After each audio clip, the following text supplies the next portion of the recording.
Good morning, mighty parenting peeps. We're going to do take two on that one. I don't know what happened. My internet just went offline, and probably because we've been burning the midnight oil, coming to you with some new stuff that's happening on the Dacium side of things. We are giving our website a full facelift, so we've been burning the midnight oil. So my computer is probably going, I need a timeout, I need a break. But I wanted to hop on here this morning and talk to you about connection. Because when our kids are young, it's real easy to connect with other parents and work together in a community kind of a thing to raise our children. When they're toddlers, we can go to play groups. We can even just pack up everything and get down to the park. We can find places that parents of kids, our own kids' age, are, and connect with them to talk about what's working and how we're winning, and talk about the challenges that we're facing.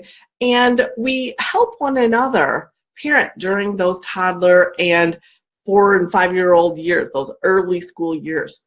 But then as our kids grow, they start diversifying in their activities. One's going one way, one's going the other, and oftentimes we don't go with them to their activities. So connecting with parents who have teenagers or 20-somethings becomes more challenging. So that's what I'm going to challenge you with this week, is I want you to find your tribe. Just make an effort this week, and I'm not saying you're going to find the perfect tribe, but I want you to do something a little bit out of your comfort zone, reach out to someone that you may not have before, and just try and chat with them and start to build a relationship that you can work together and parent together, just like you did when they were little. I know one of the things that I am so happy that I ever did, and at the time my daughter was so angry, but she was getting ready to go into high school. And I knew no one at the new high school that she was going to, and she didn't know anyone either because we were new to the area. So I signed up to do freshman decoration, and it was the day before freshman walk-on. And we as parents got there and we decorated the halls with welcome signs and balloons and things like that to help them feel comfortable when they walked through the doors their first day of high school. Well, I was decorating with a group of women, and there was this lady there that I just went up to, introduced myself, and kind of put it out there raw and real and said, we're new to the area. I don't know a soul. My daughter doesn't know a soul. I know that you've mentioned that you guys have been part of the school district since day one, and you have a daughter who's also going to be a freshman. Would it be okay if on the first day she could just meet her to walk in the building together? I didn't want to push them to be friends, and neither did neither did this other mother.